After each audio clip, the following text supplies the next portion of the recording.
BMW, the Bayerischer Motorenwerken or Bavarian Motor Works, has represented precision engineering and leading design in sporting sedans for over 40 years. However, the early years of the company go back a long way before BMW was known as a motor manufacturer. The origins of the company stretch back to 1913, when a Bavarian named Karl Rapp began an aeroplane engine factory in Munich named Rapp Motorenwerke. In 1917, Rapp resigned and the company recruited Franz Josef Popp from Daimler to become its managing director. The name changed to Bayerischer Motorenwerke, and the main product was the V12 aero engine. Their distinctive logo, representing a spinning propeller in the blue sky, has remained through the company's history. After the First World War, Max Friz, BMW's chief engineer, reluctantly looked to motorcycle and car engines to sustain the company's economic health after the collapse of the aircraft industry. Within 4 weeks of being commissioned, Friz had blueprints for what would become the famous Boxer engine. BMW motorcycles began appearing in 1919. The R32, which began production in 1923 with its horizontally opposed twin-cylinder 500cc engine and drive shaft in a double-tube frame, remained BMW's basic motorcycle technology for decades, and still is. Emilio Castiglione, a Viennese banker of Italian origin, was the financier who helped put BMW back on the right track, not once, but twice. In 1928, with Popp and Friz, he bought the Fahrgewerke, or vehicle factory, in Eisenach and began building the Dixie, an Austin 7 built under license. BMW soon started modifying the design, raising the compression ratio and changing the type number to DA2. There was a tourer, a four-seater, a saloon, a van, and even a little sports car with a pointed rear end. BMW maintained their interest in the motorcycle world and continued to develop sales, but it was on four wheels that their plans for the future were based. In the early stages, even Mercedes agents were handling the cars, since there wasn't any direct competition from within the little BMW.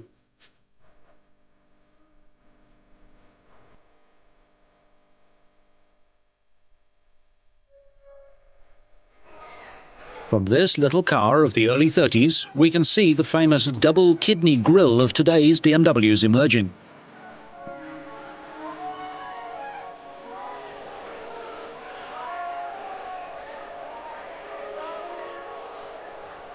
These 315 BMWs in America are some of the earliest cars seen outside Germany, originally imported into England in left-hand drive form. The little sports car is very similar to the cars which BMW entered in the Alpine Rally. From the start, BMW was interested in competition, and their cars were made in various body styles. Their link to Great Britain was through the Fraser-Nash Company. The 319 was the first 2-litre sports BMW and formed the basis of the 328, the car which really put BMW on the map. The progression to the 328 was as rapid as the car was. With its overhead valve engine, this formed the basis of BMW's competition work through the 30s. It was indeed a beautiful car. The engine went on to power the Bristol and Cooper Bristol racing cars as part of Germany's war reparation after the Second World War. Motorcycle ace Ernst Henner had made a name for himself on BMW's two-wheeled machines. He also made the debut of the 328 at the Eifelrennen in 1936 at the Nürburgring and took an easy victory. BMW were a confident company. Henner, together with other German drivers, ventured to Montlhéry near Paris for the Grand Prix of the Automobile Club of France. One car was driven by the combination of H.J. Aldington and AFP Fane from Britain, who were now very closely associated, distributing the cars in the UK, but primarily were known for their competition abilities. Fane was a very good driver. 459 328s were built in total, and about 150 of them survive today. Aside from the fact that the car was a 2-litre 6-cylinder, originally producing 80 brake horsepower, one of the most remarkable things about it was that BMW managed to use hemispherical combustion chambers without the use of an overhead camshaft. The intake valves were operated by push rods and rocker arms, the exhaust valves by a 90-degree set of rocker arms on the same shaft. It was an ingenious system. The early cars had the fuel tank under the bonnet, and there was no means of keeping the bonnet up when the car was being refueled during a race. Drama as the bonnet blows down 2 or 3 times while they're trying to refuel it. And notice that they cover the engine with a blanket to try and prevent the heat from the engine from igniting the fuel. Lessons were learnt, and eventually the fuel tank was put in the tail of the car. The trip to Montlhéry was not successful, and the next outing was to be the Tourist Trophy in Northern Ireland. Here, 3 cars were entered by Fraser-Nash BMW, but they were works cars. Aldington, Prince Bira of Thailand and Fane drove them. The Tourist Trophy more than made up for the disappointment that the team had had at Montlhéry. Notice that they had now found a way of stopping the bonnet falling on the mechanic's fingers, and the fuel tank is in the tail. Fane finished 3rd overall, and BMW won the team prize easily in a wet and dry race.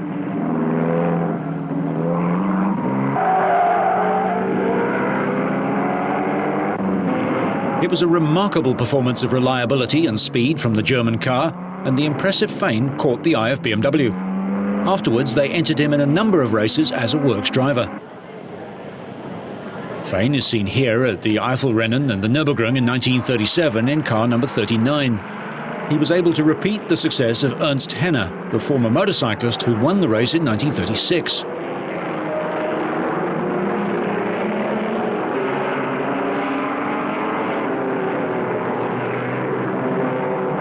The 328 was a success both commercially and on the racetrack, and BMW looked forward to the Le Mans 24-hour race in 1937.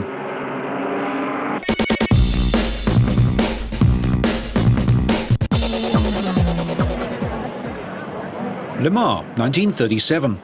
Fane was to share a works car with Aldington. A privately owned car was to be driven by South African Pat Fairfield, seen here with Fane before the race. Fairfield was to share with Murray. Unfortunately, this would not be a happy race for BMW. The cars line up at the start for the famous run across the road, with the BMWs and the Bugatti in the foreground.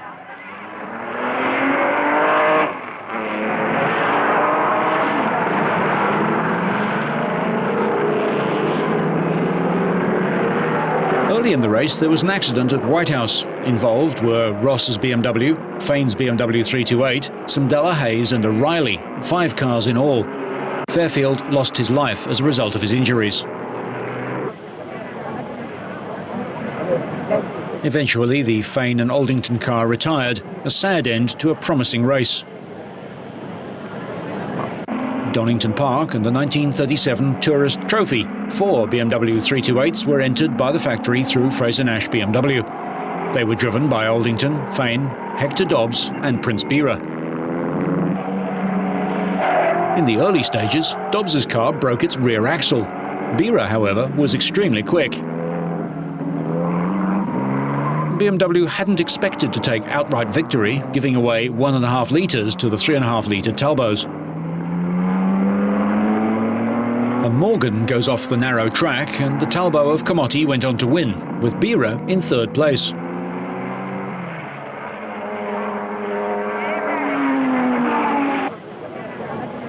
BMW returned to Donington Park for the 1938 Tourist Trophy.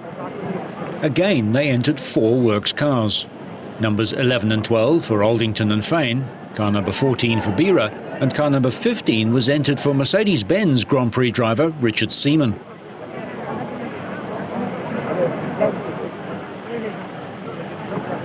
This was Aldington's own car, upgraded to works specification for British races. The BMW was now developing 100 horsepower. The maximum speed was over 160 kilometers an hour, compared to the 150 of the standard car. This increase in power was offset by an increase in weight. They had to carry 80 kilograms of ballast. Fane sped off and left his teammates behind.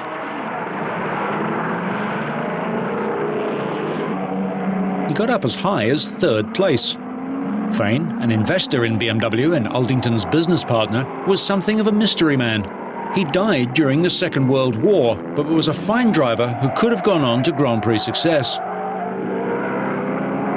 The weather was inclement at Donington Park. Close racing and Seaman right on the limit, correcting a spectacular slide. The French Delages led. Bira controls his car, but unfortunately, Aldington spins his. Fane got as high as third place until a gearbox problem sidelined the car. Seaman's progress was spectacular, catching the car again here. Dorothy Stanley Turner's MG, and then Seaman spinning off when the brakes began to fail. The winner, Louis Gerard with the Delage.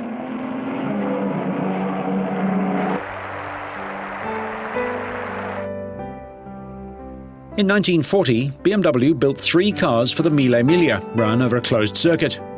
Huschke von Hanstein and Walter Baumer were the winners of the race in the coupe. Aldington brought one of them back to Britain after the war, which became the prototype of the post-war Mille Miglia Frazer-Nash. The second of the 2 open-top cars found its way to America, the first one going back to BMW. But there was another development as well.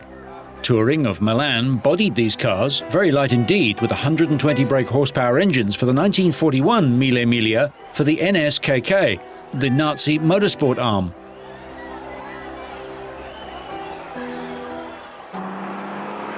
Here is the original Mille Miglia car, which has found its way back to BMW via British journalist Michael Bowler.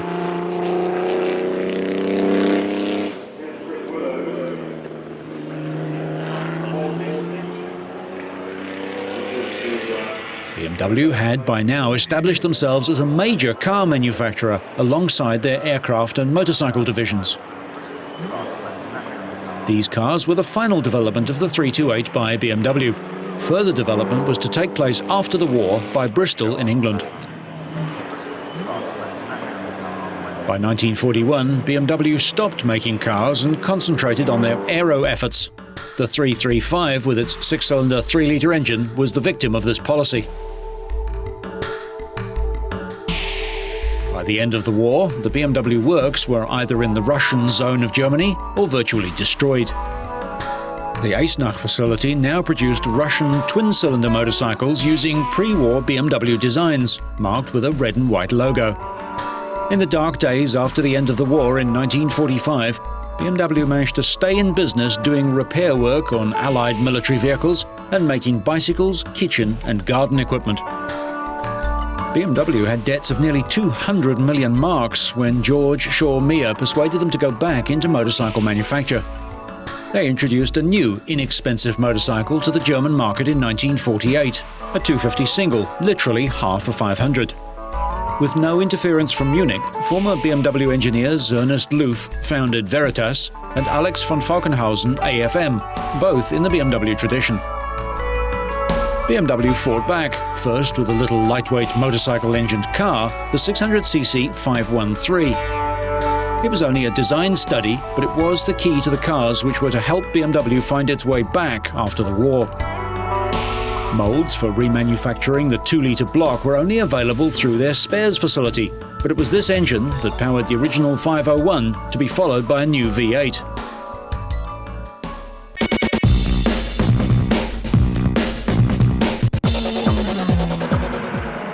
Racing at the Nürburgring and a streamlined EMW, Veritas and the AFM of Huntsstuck Senior fight it out here with Cooper Bristols. The same engine, developed now to give so much more power that it was fighting it out with Maseratis for Formula 2 and Formula 1 honours in the 1950s. Meanwhile, the East Germans were marketing pre-war cars as BMWs, but Munich soon put a stop to that. Aldington had brought out the designs of the pre-war cars to share with Bristol, but when they fell out, Bristol went on alone, still producing the same 2-litre engine. The BMW-based Bristol engine was a mainstay of British racing during Formula 2 and Formula 1 of 1953 and 54. In the Cooper and ERA chassis, they fought alongside the Altair engine. The BMW was more durable. Mike Hawthorne used his Mark I Cooper Bristol as a springboard to Grand Prix racing. Even the ERA company, famous before the war for victories at the Nürburgring and Voiturette races, had adopted the Bristol engine to power their new G-Type. The chassis of this car was eventually turned into the Bristol sports racing car, which went on to win its class 3 years running at Le Mans. The 1952 British Grand Prix. Mike Hawthorn went on to finish third in this race and cemented the opportunity to go off and race with Ferrari the following year. The G-Type ERA no longer survives, and there is only one of the Bristol 450s.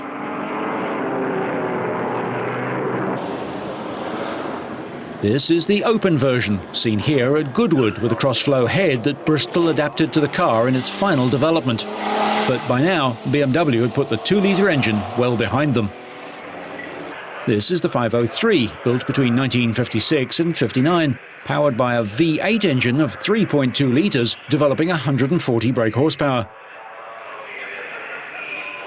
The 507 was even more appealing. In open or coupe form, this car had a number of competition successes. People like Formula One and motorcycle world champion John Surtees were devoted to it and still have their cars to this day.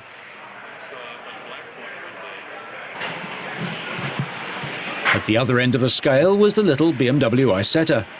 The motorcycles were profitable, and BMW's involvement in motorcycle racing, which had restarted just after the war, had enabled them to lead the field, particularly in the sidecar business. Their engines have powered many world champions to victory.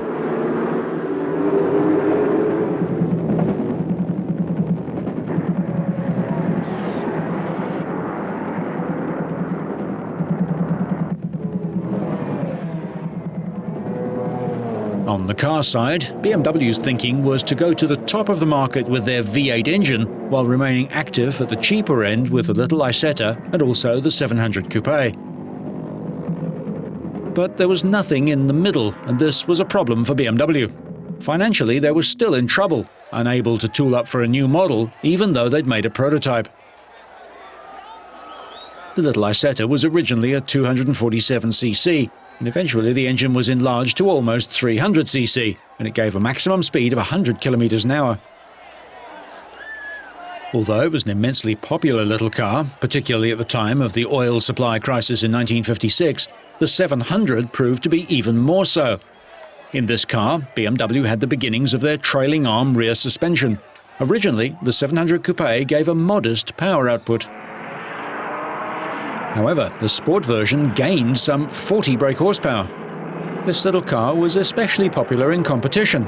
A maximum speed of 135 kilometers an hour in standard form saw this car pave the way for BMW's competition comeback.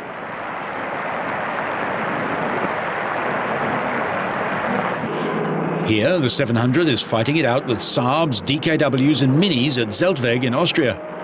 By now, the 3-cylinder DKW 2-stroke and the similarly powered Saab were challenging water-cooled engines. Other manufacturers, such as BMC, were relying on the 4-cylinder water-cooled engines that had proved universally popular. But just as racing cars can crash out of races, so manufacturers can crash out of production, and it nearly happened to BMW. The Isetta and the 700 couldn't support them any more than the V8, the first to be built in Germany, could support them at the top of the scale. What they desperately needed was finance and to stop producing models that weren't selling. The solution was a recapitalization of the company by devaluing the existing stock by some 25% and selling the new stock to a privileged few.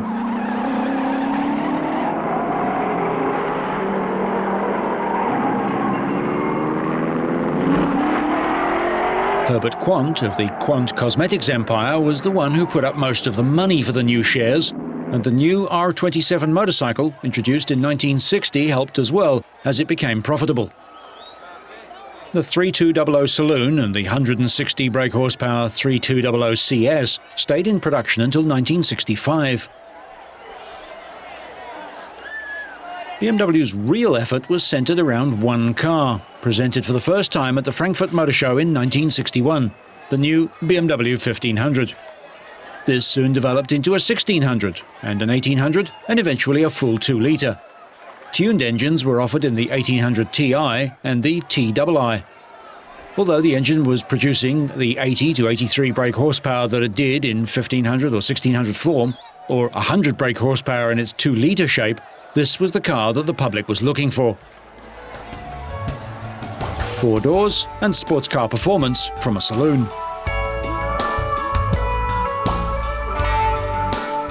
The T-Lux version, for example, was capable of 200 kilometers an hour, and soon the car was in competition.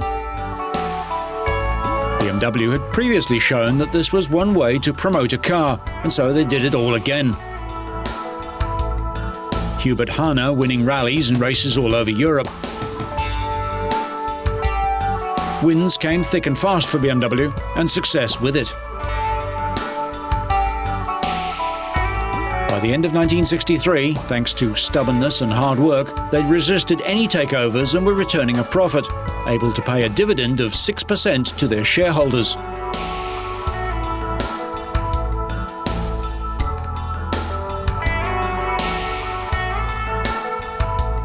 On the next Autofiles, BMW's success grows internationally as their racing program expands.